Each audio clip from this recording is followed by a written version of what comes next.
Narasumber pertama kita panggil Mas Beni, Mas Haji Beni Mulia. Ada D-nya ya? Ada Mulia. Mulia, Ya. tanpa D. Pakai D sih, cuman saya lebih senang ke Mulia aja. Mulia aja. Ya. Ada D-nya, sama-sama Mulyadi. Gitu. Gimana? Iya. Nah, sekarang kita kasih waktu. Ya, panggilannya kan Om Iben.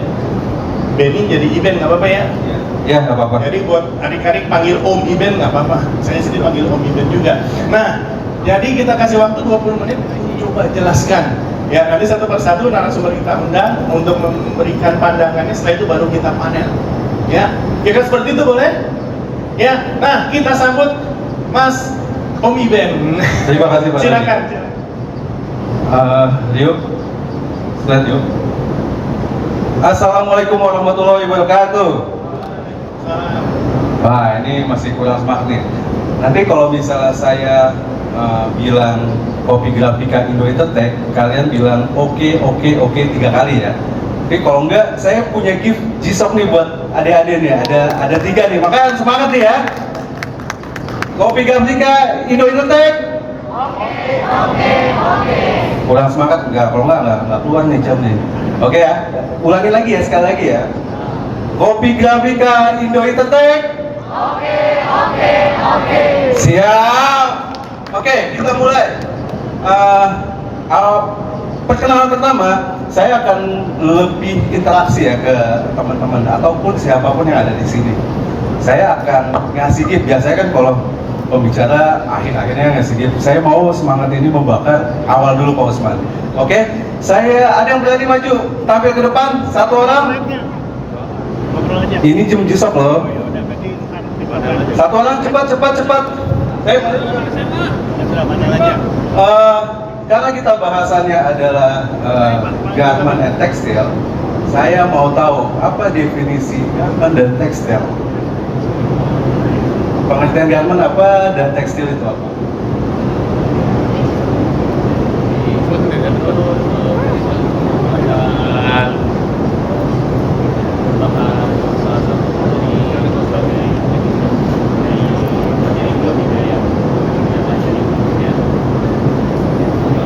Garment ya? Oke, garment adalah barang tekstil ya Mas. Oke. Saya kasih untuk adiknya. Tangan. Ada yang maju lagi untuk membersihkan waktu? Ada yang berani lagi? Yo, tolong dibantu. Iya. Jadi gini, untuk garment itu adalah bahan olahan dari tekstil itu pakaian jadi. Kalau tekstil itu bahan mentahnya, raw materialnya, jadi yang belum diolah apa-apa. Kayak kain segala macam itu tekstil. Oke, definisi itu kena ya. Oke, terima kasih. Ayo ada yang maju lagi. Ayo angkat tangan. Ayo Dek. Ada 3 doang loh. Sebelum saya buka materi, saya mau membakar ini aja, suasana aja Pak. Ada hadiahnya nggak? Ada dong. Kasih lihat dulu dong hadiahnya.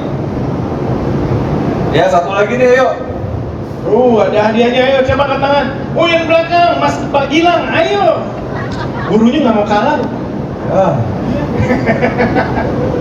Pak Gilangnya mau menerima tantangan. Kali ini pertanyaannya harus susah, Pak. Pak Gilang, apa singkatan dari DTF?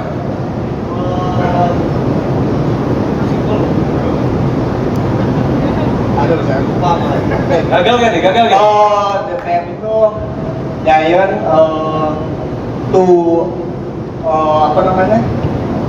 Waduh, ada Plastik. salah. Masih kurang tepat. Giant itu plastik. Tarik nafas.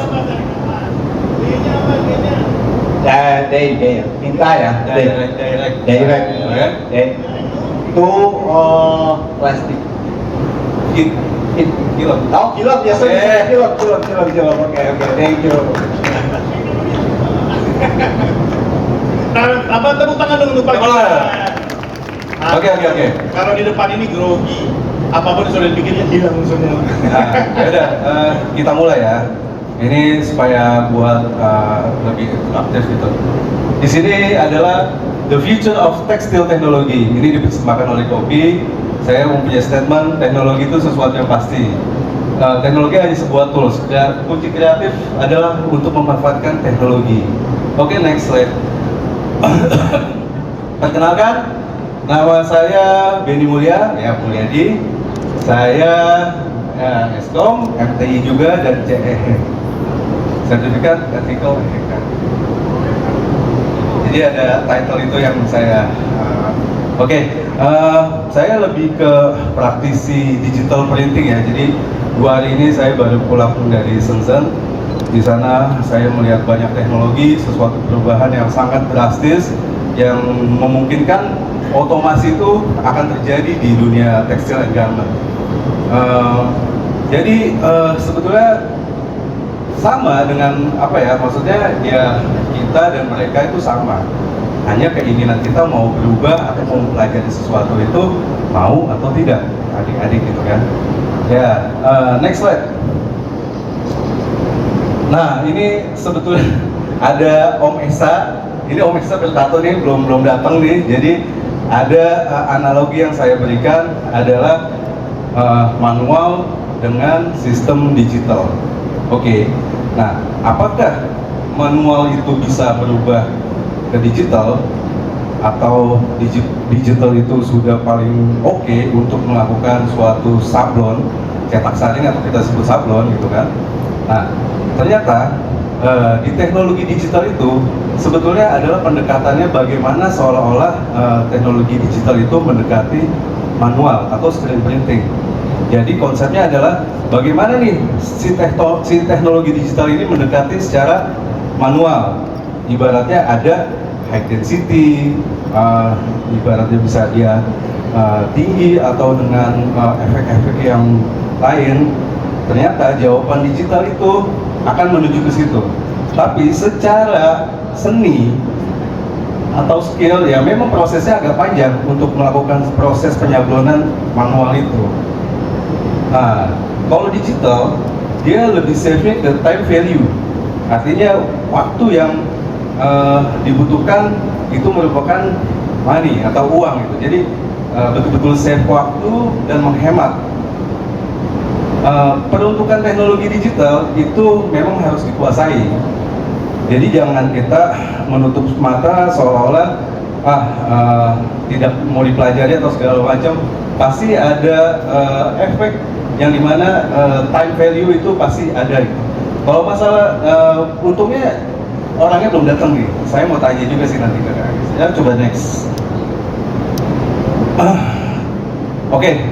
Saya mau berbicara tentang omset percetakan Indonesia itu ternyata di tahun 2024 berdasarkan ChatGPT itu sebesar 59 triliun.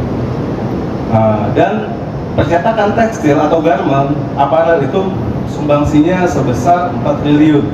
Di antaranya 60% digital, itu sekitar 2,4 T. Itu ada sablon DTF, sublimasi, direct tekstil segala macam. Dan konvensional itu mendekati 40%. Jadi masih didominasi oleh digital. Sampai sini adik-adik paham ya? Maksudnya omset kita di 2024 itu percetakan grafika itu ya foto segala macam, offset segala macam.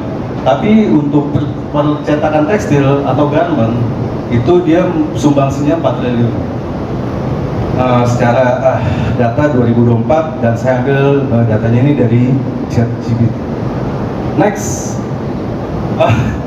Oke, ini sesuatu momok yang ternyata saya berpikir bahwa menjadi suatu pejabat harus belajar banyak dan punya titel banyak. Ternyata cukup membaca komik bisa menjadi orang nomor 2. Jadi adik-adik tenang, impiannya tuh masih bisa tercapai gitu maksudnya. Enggak, artinya ya ini contoh yang buruk lah, jangan dicontoh ya adik-adik ya. Saya nggak berpikir nggak ngomong politik, cuman ya bicara ilmu berdasarkan knowledge kalian. Ibaratnya nanti sesuatu proses yang kalian dapat itu akan membuahkan hasil yang gemilang ke depannya. Belajar terus dan belajar terus. Next. Oke. Kita bicara tentang teknologi digital industri tekstil dan garment. Satu itu kita berbicara tentang CAD, Computer Aided Design. Dia digunakan secara pola pakai digital, memudahkan revisi, mempercepat proses development. Ini software-software yang berkaitan dengan CAD ya. Nah, yang kedua adalah CAM, Computer Aided Manufacturing.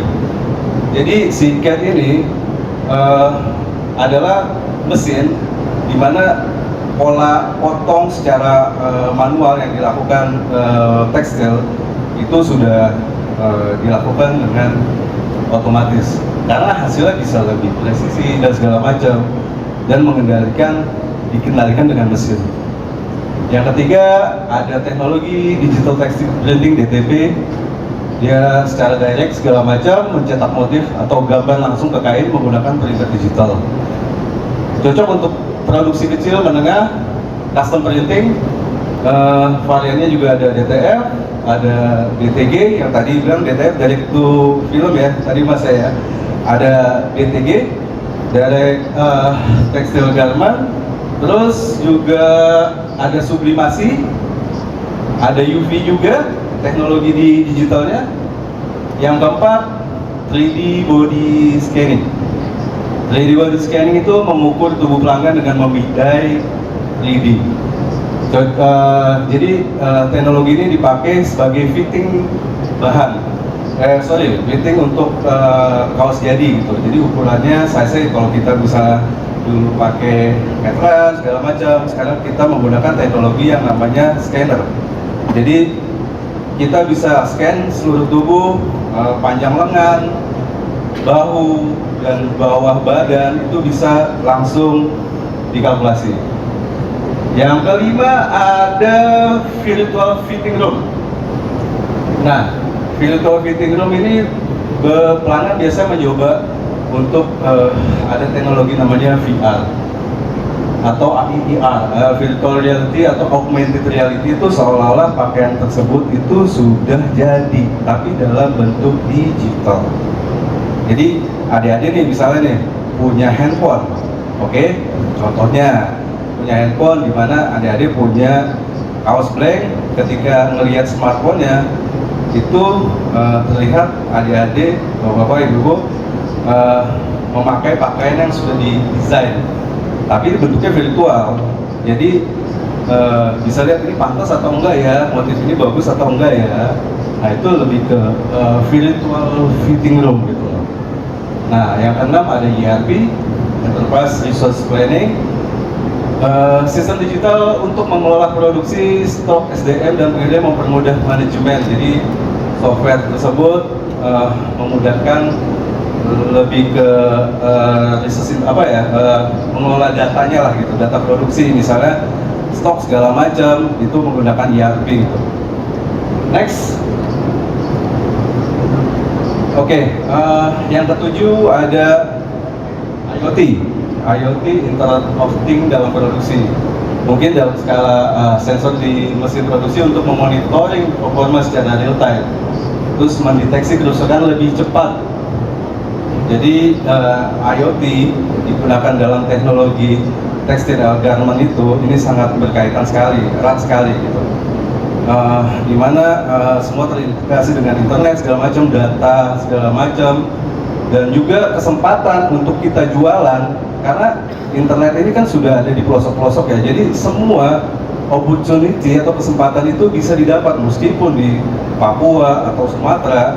Ketika misalnya connect dengan internet, itu siapapun bisa jualan dengan harga atau misalnya value-nya masing-masing perusahaan tersebut. Jadi tinggal gimmick dan bagaimana caranya untuk menawarkan. Semua terbuka bebas gitu. Pulau Jawa, Papua segala macam. Kalau dulu kan mungkin sentralisasi, dengan ada internet semuanya sudah bisa jualan. Nah, yang ke-8 ada AI dan machine learning. Adik-adik sudah menggunakan AI kah? Sudah kan? DeepSeek, ChatGPT, Manus, atau Sora, ya macam-macam lah. Nah, dengan teknologi ini sebetulnya bukan sesuatu hal yang ditakutkan untuk memakai teknologi tersebut. Tapi sifatnya adalah membantu kreativitas kita untuk lebih lagi mendapatkan kreativitas yang lebih tinggi. Si Ade tidur enak banget ya. Jadi kreativitas AI itu mungkin orang membuat desain sifatnya wah gimana nih kalau ada AI desain orang desainer nggak dapat kerjaan dong, atau nggak semuanya bisa dilakukan dengan AI. Ya nggak gitu juga gitu. Maksudnya AI itu prosesnya adalah sebuah tools untuk membantu. Jadi adik-adik bisa tanya data. Ketika dapat data, nah bikin kreativitas yang lebih tinggi lagi. Atau misalnya contoh gambar apa sih yang ibaratnya mau didesain gitu kan? Nanti adik bikin gambar yang sesuai dengan ekspektasinya adik-adik gitu. Misalnya contohnya kayak gimana sih? Bukannya copy paste, nah itu nggak boleh gitu. Copy paste nggak boleh.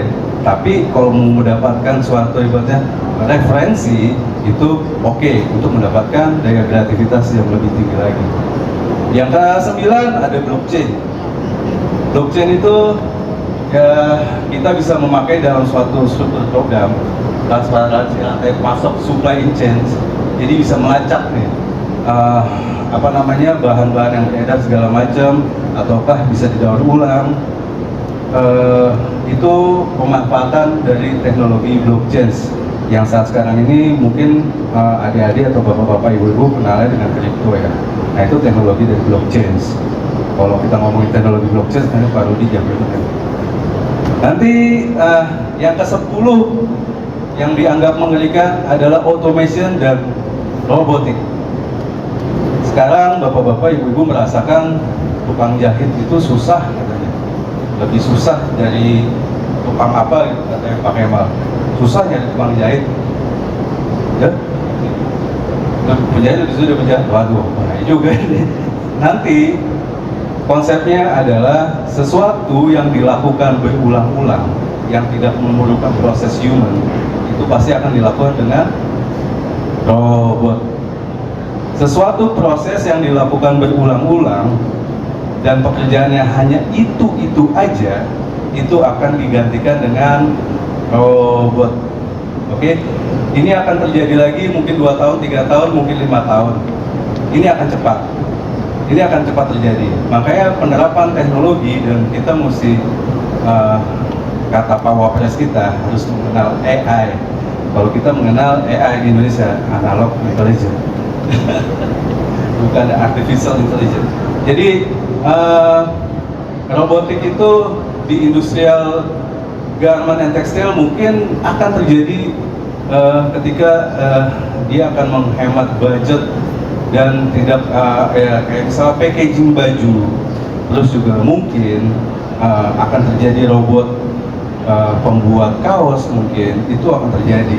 Jadi dia nggak perlu banyak orang, tapi dia punya satu mesin, dia punya produksi berdasarkan ukuran segala macam, dilakukan dengan robotika atau tangan robot.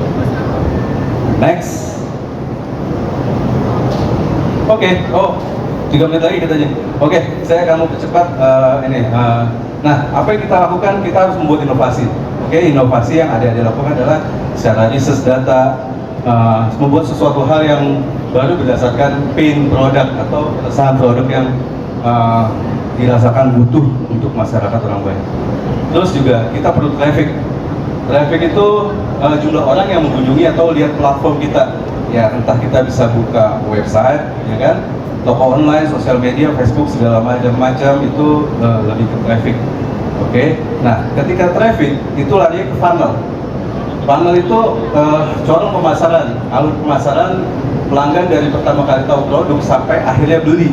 Itu namanya funnel. Oke, ibu-ibu, bapak-bapak ya. Jadi funnel itu berkaitan dengan AIDA. Ada yang tahu AIDA?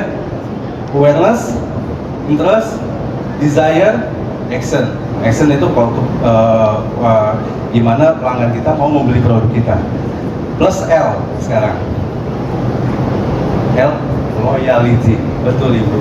Loyal itu jadi sekarang prosesnya AIDA plus L. Untuk marketing 4.0 menuju 5.0. 5.0 sekarang adalah bagaimana human bergabung dengan teknologi digital. Next. Ini ada quote, ini karena 2 menit lagi kayaknya. Ketika impianmu terlihat tidak bisa dicapai, jangan ubah mimpimu, tapi ubahlah caramu untuk apa tuh? Gak kelihatan tuh. Mengejarnya, Pak Mas. Jadi kalau kalian punya mimpi, jangan ubah mimpi kamu, tapi ubahlah cara untuk mendapatkan sesuatu. Mungkin caranya salah atau belajarnya kurang giat atau yang lain-lain, ilmunya mesti dicari. Jangan ubah mimpimu untuk menjadi sesuatu hal yang ibaratnya membuat kamu menjadi sesuatu yang lebih berharga. Next. Oke. Terima kasih sebelumnya. Jadi saya mau mengucapkan, buatlah perubahan dari sekecil apapun, karena ketika kamu membuat perubahan sesuatu yang dari yang kecil, itu akan menjadi sesuatu. Terima kasih Pak Dodi. Baik, terima kasih, tepuk tangan yang meriah untuk Om Iben. Untuk pertanyaannya disimpan dulu, dicatat dulu ya, nanti baru kita kasih ke Om Iben.